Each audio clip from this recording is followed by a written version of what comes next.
Hola amigas y amigos de Crítica sin Censura, su programa de opinión, de investigación, de análisis. Esta noche ya es viernes, fin de semana, pero un fin de semana diferente desde hace un mes aproximadamente, en que se fijó la cuarentena. Bien, o el aislamiento social o esta Susana distancia.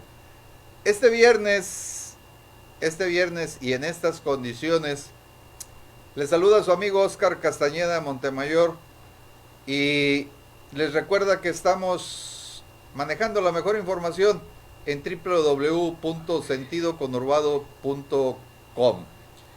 Esta noche en este programa, como acostumbramos en los fines de semana, tratamos de llevarle lo más polémico que ha sucedido en la semana.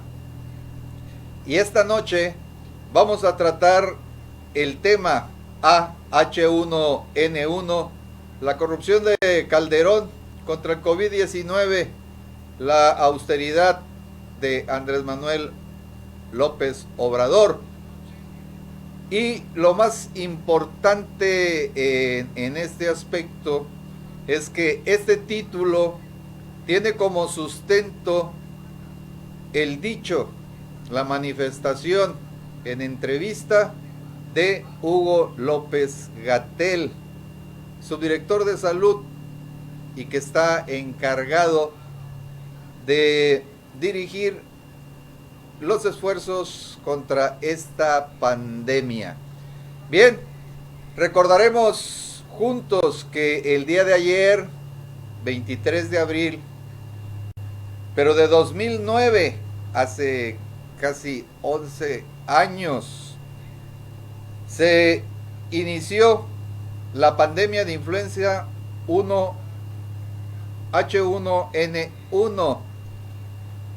López-Gatell recuerda las presiones políticas que la Secretaría de Salubridad enfrentó en ese entonces con el presidente de la República, con la presidencia de la República, que ocupaba, por supuesto, el nefasto expresidente Felipe Calderón, para tomar decisiones que favorecían a la corrupción.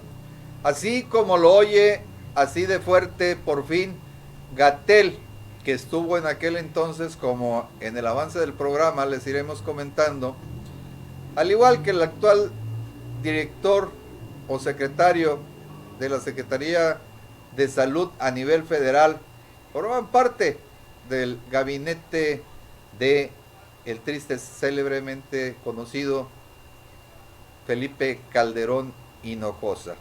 Bien, hace 11 años empezó la pandemia de influenza aquí en México y las lecciones de aquel entonces a hoy han sido muchas. La coordinación y comunicación dentro de gobierno.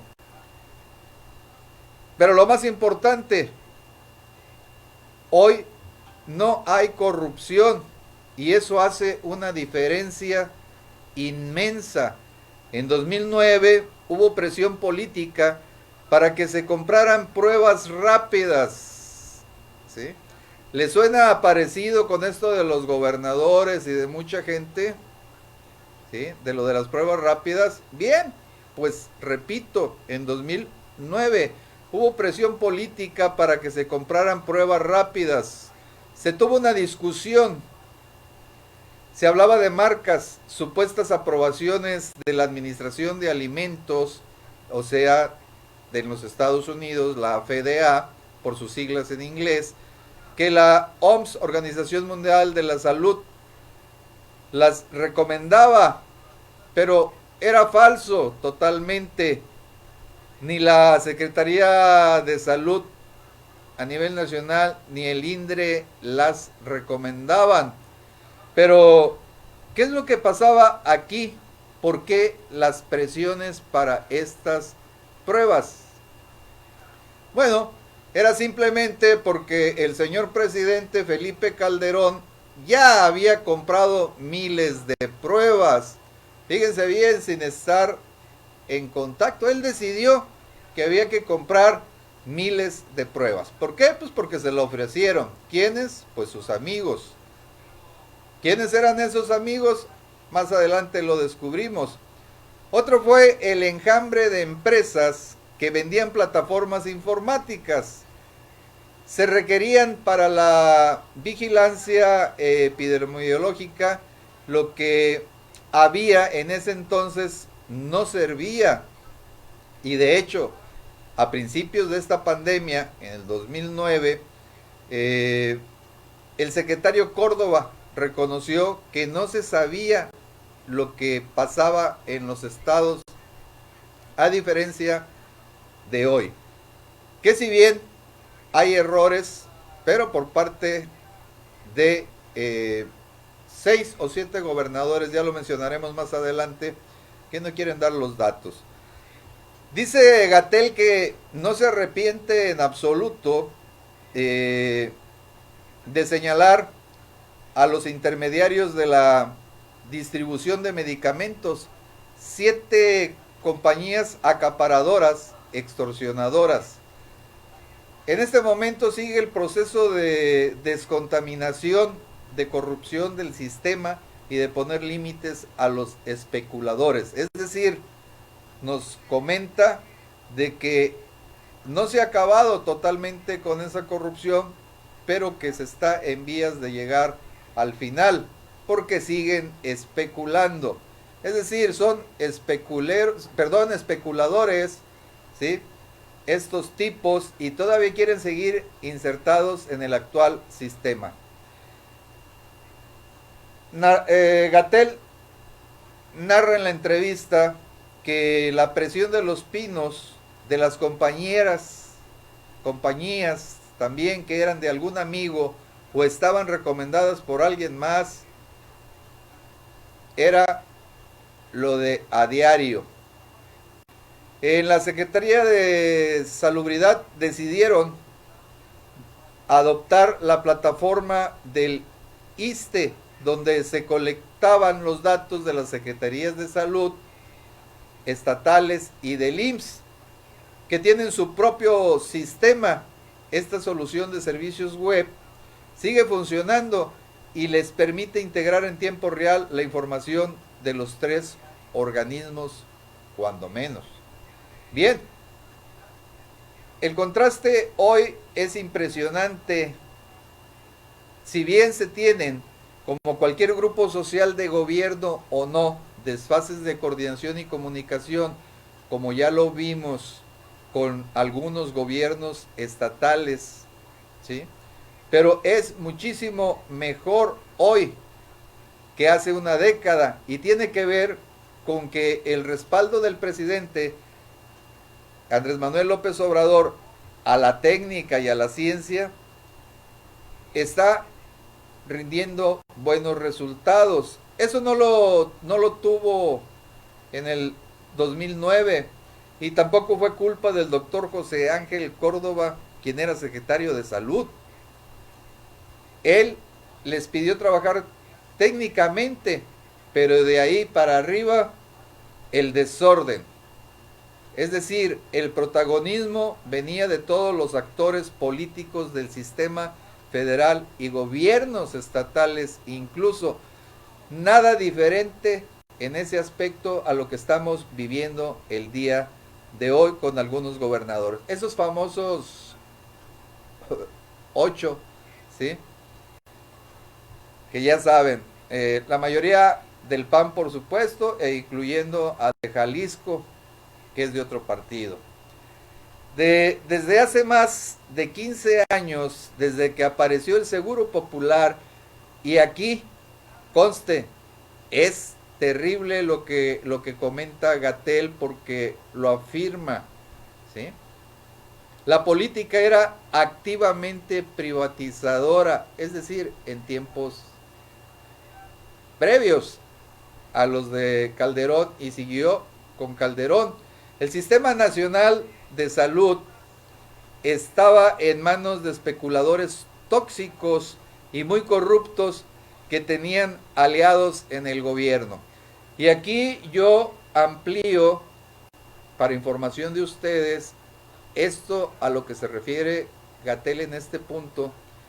Habla de que hubo diputados federales, senadores y también gobernadores, ahora ex, todos,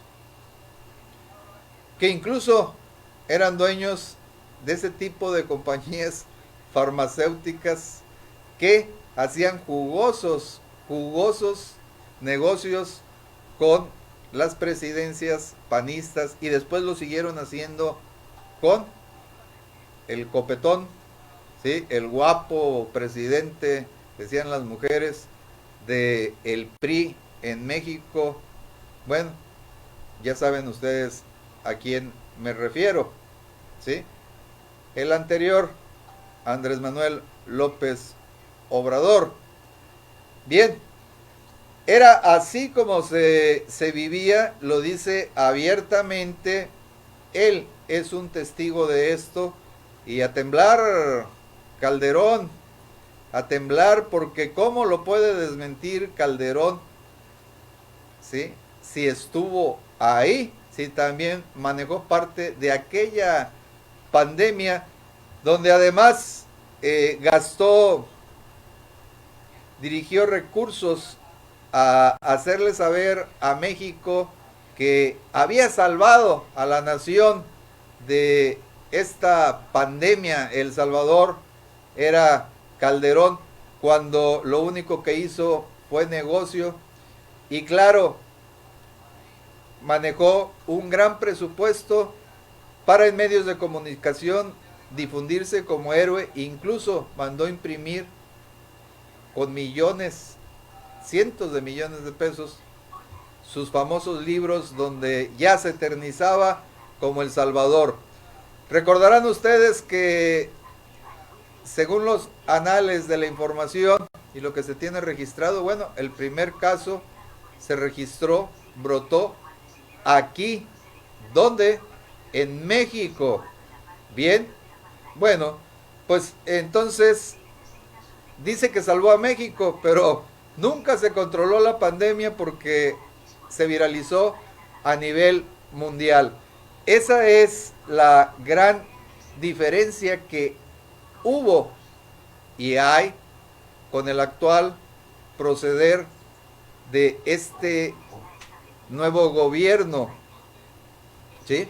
De esta manera se puede contrastar totalmente cómo han sido el estilo de gobernar de Calderón, que es uno de los máximos opositores al nuevo régimen, ¿sí? Al actual gobierno, pero que estuvo, según los dichos, según la palabra del propio Gatell, sobreviviente de aquellos tiempos y ahora incrustado y de hecho al frente del manejo de esta pandemia aquí en México. Definitivamente que tuvo valor para que ustedes y nosotros supiéramos de qué se estaba manejando en aquel entonces y cuál es la diferencia el día de hoy. Y aquí hago hincapié, ¿sí? Subrayo que desde que apareció hace 15 años el Seguro Popular, ese que algunos critican que desapareció Andrés Manuel López Obrador, la política era activamente privatizadora. El Sistema Nacional de Salud estaba en manos, o sea, incluido el Seguro Popular, nació en manos de especuladores tóxicos y muy corruptos. Así la expresión de Gatell.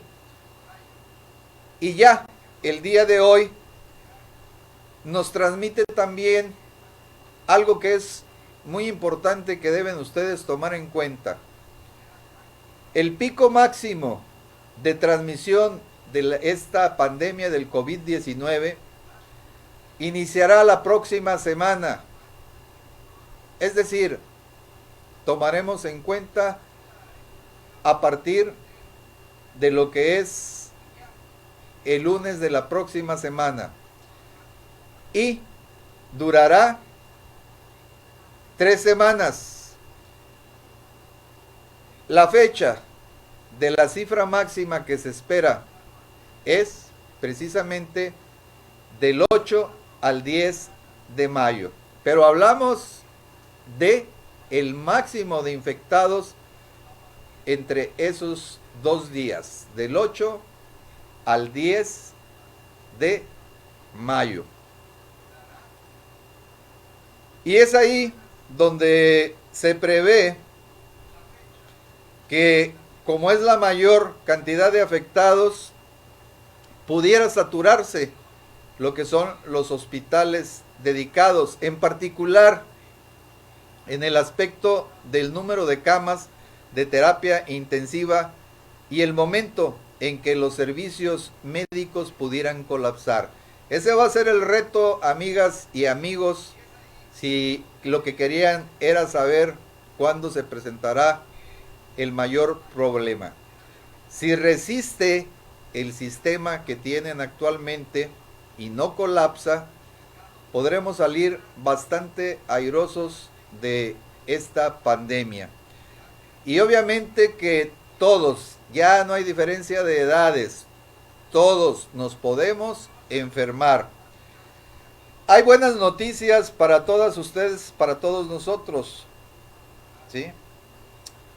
Los modelos matemáticos indican que la carga de enfermedad total será 60% más baja. ¿Y gracias a quién? Gracias a ustedes, los que están haciendo caso de quedarse en casa. ¿Saben en cuánto están ustedes colaborando? ¿Cuál es su aportación de beneficio para esta nación? Escúchenlo bien, sí, ustedes, las familias, ¿sí? Mujeres y hombres de todas las edades que atendieron a la invitación de que se quedaran en casa, el famoso quédate en casa, el distanciamiento social. Gracias a ustedes bajaron el 60% de las posibilidades de infectación. Es por ustedes, por nadie más. Y se los reconoce a diario Andrés Manuel López Obrador y también Gatell. Gatell se sorprendió, se dice sorprendido, de que ya haciendo un recuento y metiéndose científicamente a ver, después de esta ejemplar respuesta por parte de ustedes, y aquí no me incluyo yo tanto porque pues yo cada tercer día, cuarto día tengo que salir, no me quedo totalmente en casa, me es necesario, pero gracias a ustedes, ¿sí? No tendremos la expectativa inicial de entre 14,000 y 16,000 enfermos, pero graves, no nada más que fueron infectados, no. Si ustedes no se hubiesen quedado en casa y no siguen en casa, digo, porque todavía sigue la posibilidad de que si ustedes, algún loco, algún estúpido, algún imbécil, incluyendo al señor Salinas Pliego, ¿sí? A su conductor de TV Azteca, a los de Coparmex que quieren que salgan, ¿sí? A trabajar todos para que sus empresas, las de ellos, no se caigan, ¿sí? Porque ustedes no son accionistas. Gracias a ustedes que no les hacen caso, que no les han hecho caso, pues no serán 14,000 ni 16,000 enfermos graves en áreas de terapia intensiva. Imagínense, eso era lo que se esperaba. Pero gracias a ustedes, y yo también les agradezco, ¿sí? Van a ser, según la observación de la curva epidémica hasta hoy, y esto no lo escucharon en el informe que da en las tardes, ¿sí? Es entre 5 y 6,000 los que se esperan, ¿sí? Graves. Pudiera haber hasta 8,000 defunciones por las complicaciones que ustedes ya saben de quienes padecen obesidad, hipertensión, problemas pulmonares, ¿sí? Y algunos tipos de deterioro de su sistema inmunológico que se pueden complicar, ¿sí? Se pueden complicar con la hipertensión y esto que he mencionado, y que desemboca precisamente en los fallecimientos aquí en México. Bien, ahora el reto es que esta previsión se sostenga, ¿sí? Que sigamos aguantando estoicamente. Obviamente hace falta que intervenga el gobierno federal y que ya empiecen a llegar abiertamente los apoyos, los préstamos, se sostengan, ¿sí? Lo que han sido los programas sociales. ¿Para qué? Para que podamos soportar este mes, porque son 4 semanas. Esa cresta, lo que decían aquí arriba, en el punto, en el vórtice, ¿sí? En la cúspide, no es así de un día, o sea, ni va a ser el 7 y el 8. En ese entonces se espera el máximo de enfermos graves. Pero esto que ven aquí, sí, es durante 4 semanas, así como lo oyen, y por eso se extendió hasta el día último de mayo, ¿sí? Esto de guardar la sana distancia. Veremos si llegamos a cumplir con esto. De hecho, era algo que él no esperaba, ¿sí? Significa que para los días de mayor transmisión del virus SARS-CoV-2 habrá entre 5,000 y 6,000 personas en terapia intensiva al mismo tiempo, ¿sí? En lugar de entre 14,000 y 16,000 previstas inicialmente al mismo tiempo. Pero Gatell, todo el equipo, mantienen la meta de conseguir más camas de terapia intensiva. ¿Cuántas camas se tienen? Por lo pronto 5,000 a escala nacional en todo el territorio mexicano. No obstante, a lo que aspiran llegar y se está trabajando en ello es contar con entre 12,000 y 14,000 respiradores mecánicos para el momento pico de la pandemia. Recuérdese, 8 a 10 de mayo. Es mejor estar sobrados a que haga falta. Ojalá y sigamos en casa lo más que se pueda para que se puedan dar estos números y no tengamos que figurar como un país similar a Italia, España, que están sufriendo, mucho menos Estados Unidos, nuestro vecino del norte. Los modelos matemáticos, que algunos saben lo que son y algunos otros no, ¿sí? Se implementaron, y aquí Gatell nos hace saber que el presidente le preguntó varias veces cuándo sería el punto máximo de saturación de los hospitales, y él lo dijo que precisamente y curiosamente el día de ayer, el 23 de abril. Hoy precisamente se empezó a sentir el estrés en el sistema de salud, en el sistema sanitario a nivel nacional.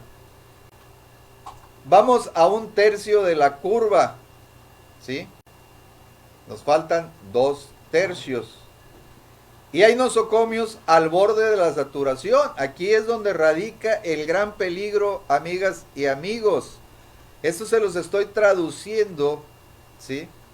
Porque las gráficas es difícil que las interpreten algunos, y en las conferencias pues es muy rápido, no duran ni 2 minutos y es difícil hacerles entender. Ellos creen que todos entendemos, pero lo entienden ellos y lo explican de tal manera como lo entienden los científicos o los doctores o quienes llevan este tipo, tienen conocimiento de las estadísticas. En mi caso yo tengo una especialidad en probabilidad y estadística. Fue un pequeño comercial para un servidor, pero sí las entendemos muy bien. Entonces nos faltan 2/3 de esta curva, es decir, si la curva es así, vamos aquí a 1/3, nos falta el segundo y nos falta el tercero. Bien, sin embargo, al estar aquí de esta curva en este tercio, ya tenemos problemas en los nosocomios, y esto sí es para ponerle cuidado, mucha atención, porque están al borde de la saturación. Esta es una realidad. Y otra diferencia entre el manejo que tuvo con el H1N1 Calderón es de que aquí se están aceptando los errores, pero también se está diciendo la verdad y se están dando la información que realmente se está teniendo.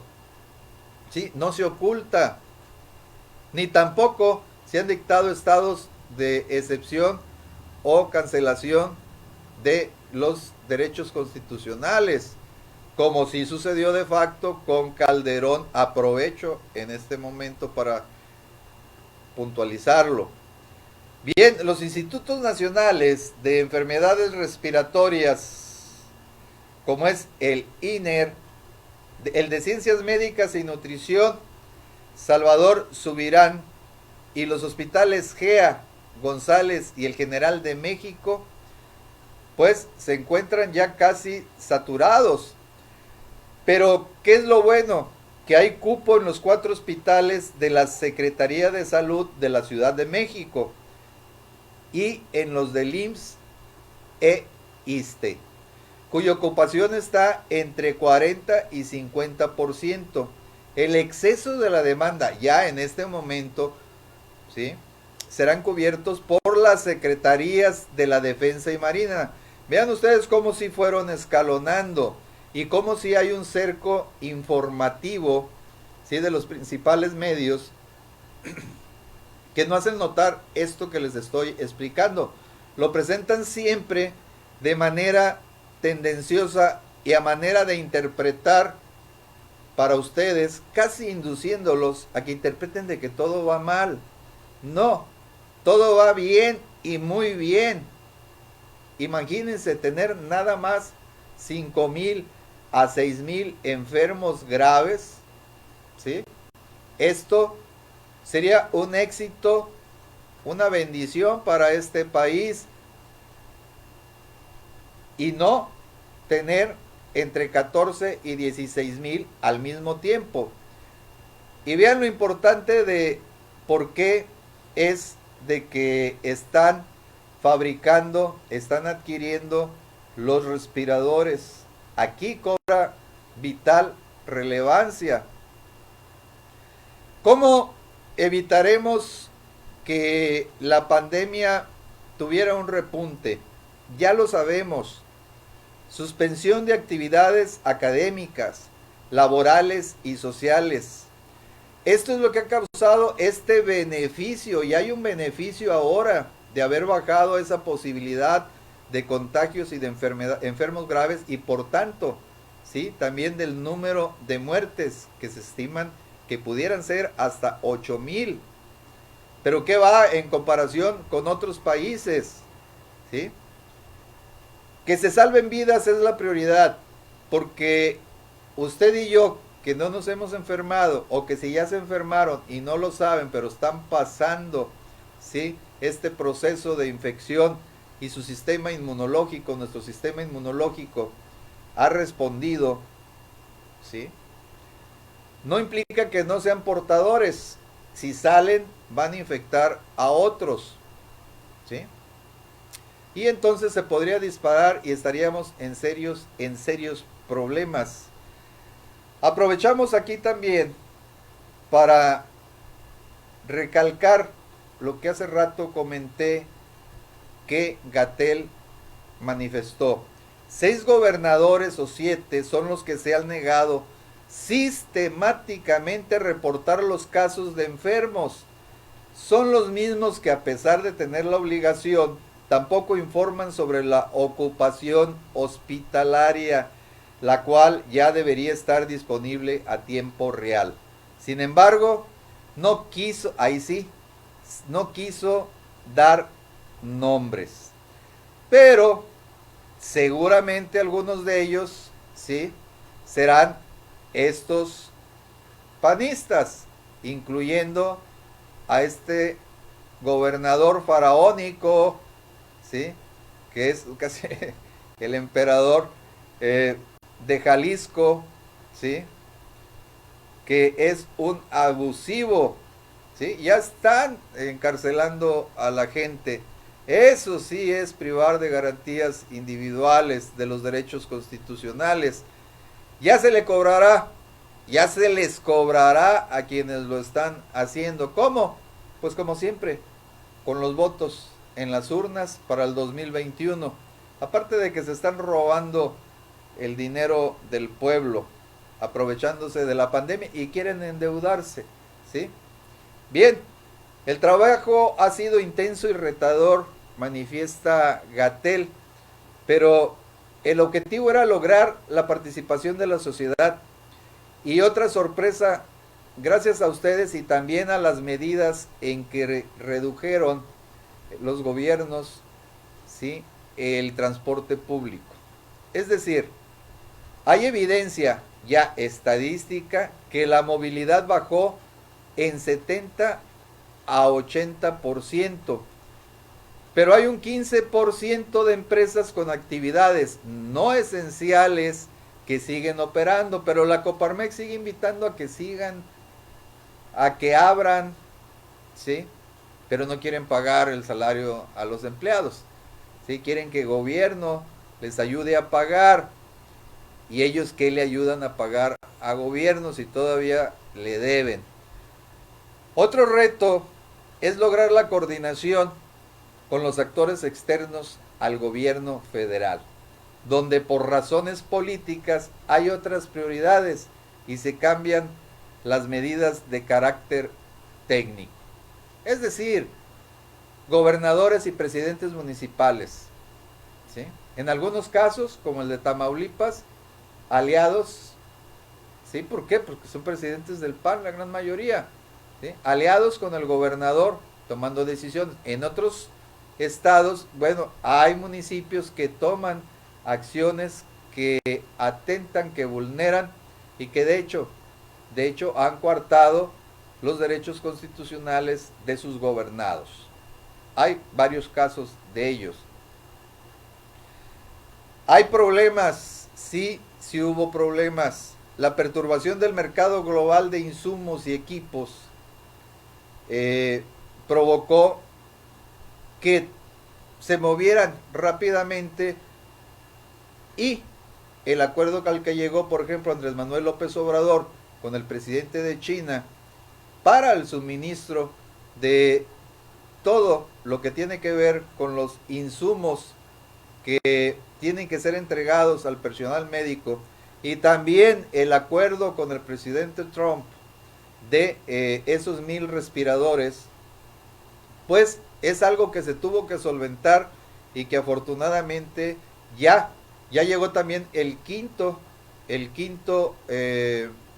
embarque de China, ¿sí?, el quinto vuelo con lo último que se requería. Esto no quiere decir que no pueda haber más vuelos y que actúe el gobierno de México para satisfacer otros tipos de demanda, o si se tiene que invertir más en este tipo de insumos que ya consta que se han entregado, ¿sí?, en estas dependencias de salud, en estos nosocomios.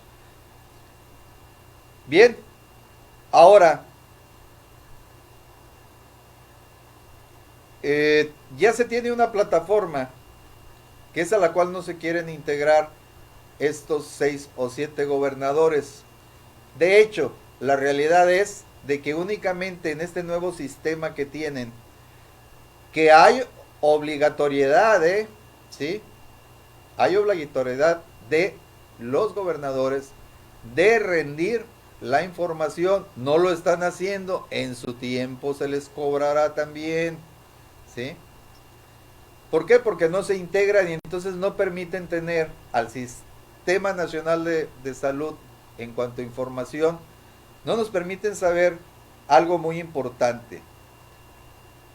Si bien se designaron 733 hospitales COVID-19, de los cuales 580 han informado, al menos en estos 3 días seguidos, ¿sí?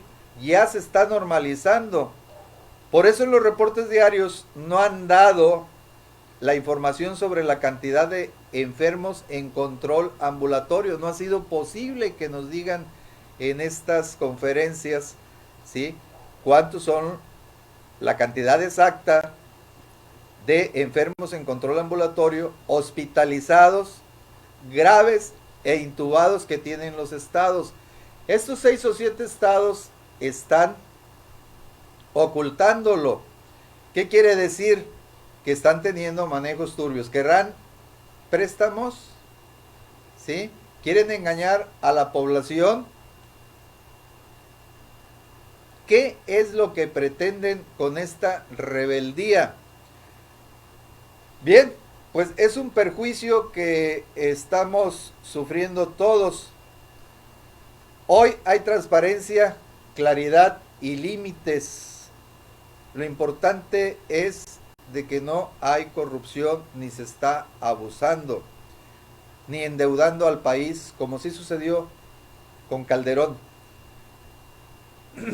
Tuvieron algunos errores en el sistema, en la plataforma que permite identificar cada caso en su origen. Hubo 3 errores. ¿Cómo fueron? Bueno, fueron del IMSS.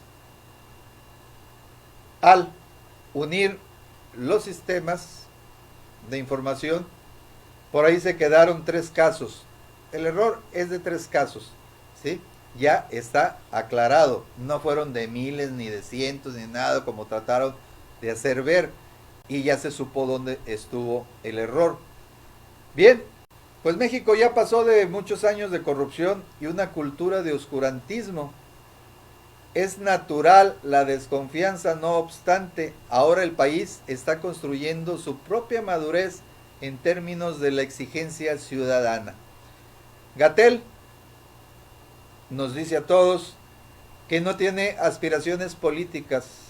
Él es un especialista, ¿sí?, médico, y quiere seguir ahí. No tiene pretensiones, como algunos por ahí tratan de hacer ver, de que Gatell, como es la figura del momento, pero falta mucho todavía del gobierno de Andrés Manuel López Obrador, como para ya hablar de alguien que pudiera ser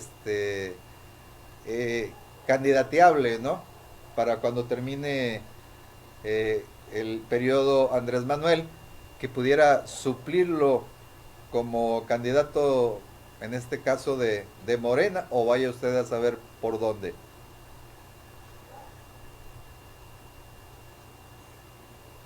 Bien.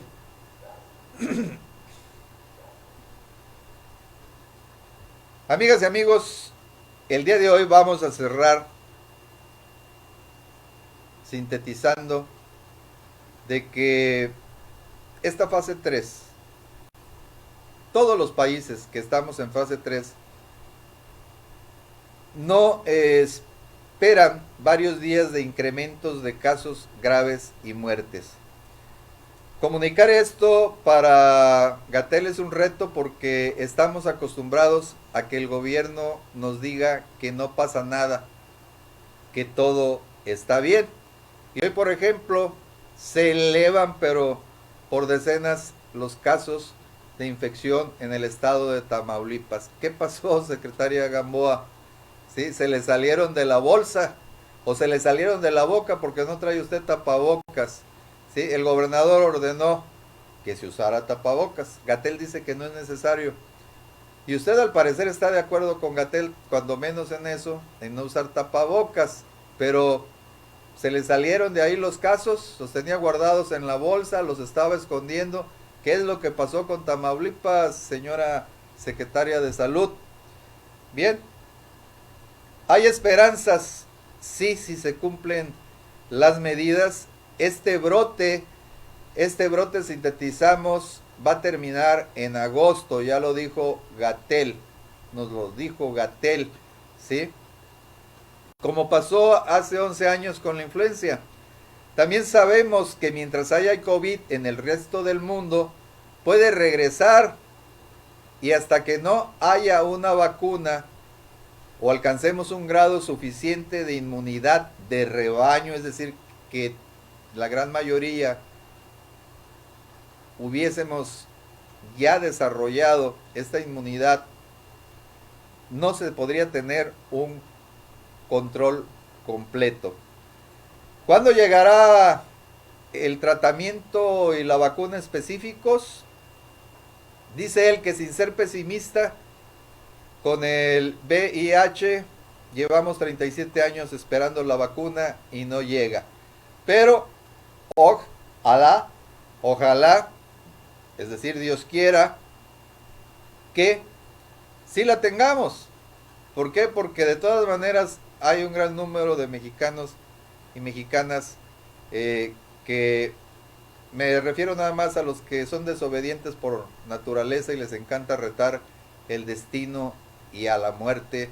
Pero en este caso no es nada más la muerte de ustedes. Ojalá y solo así fuera quienes lo arriesgan de mutuo propio. Pero es de que pueden infectar a más y pueden matar a más gente. Amigas y amigos, felicidades. Los felicita Gatell, el presidente, ¿sí? Y los felicito yo, ¿sí? ¿Por qué? Porque han disminuido en un 60% las posibilidades de contagio y también las de enfermos graves. Gracias a ustedes no va a haber de 15 a 16 mil enfermos graves entubados. Y eso hay que agradecérselos. Ustedes también son héroes, los que se quedan en casa, y merecen todo nuestro reconocimiento. Me despido de ustedes en este fin de semana suplicándoles que concienticen a quienes sepan que agreden a estas personas que están cuidando nuestra salud.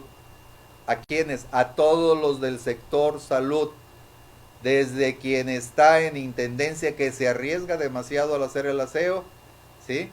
Hasta, ¿sí?, quienes están en contacto directo con aquellas personas que están entubadas y que tratan de salvarles la vida, ¿sí? No sean desgraciados, no sean abusivos, ignorantes y salvajes. Se los digo a estas personas que están atentando contra quienes incluso el destino los llevaría a que estuvieran en sus manos y suplicándoles por sus vidas. Buenas noches de viernes. Yo les deseo, en compañía de los suyos y en casa, un feliz fin de semana. Y que nos veamos aquí el lunes nuevamente. Espero poder volver a saludarles, deseándoles lo mejor. Se despide de ustedes su amigo Oscar Castañeda Montemayor, Aide García, Ramón Tantima, ¿sí?, y todo el equipo que hace posible que esté funcionando aún y que estemos transmitiendo para ustedes. Este es su programa, Crítica sin Censura, y que siga adelante el portal www.sentidoconurbado.com. Sean felices y saludables. Hasta pronto.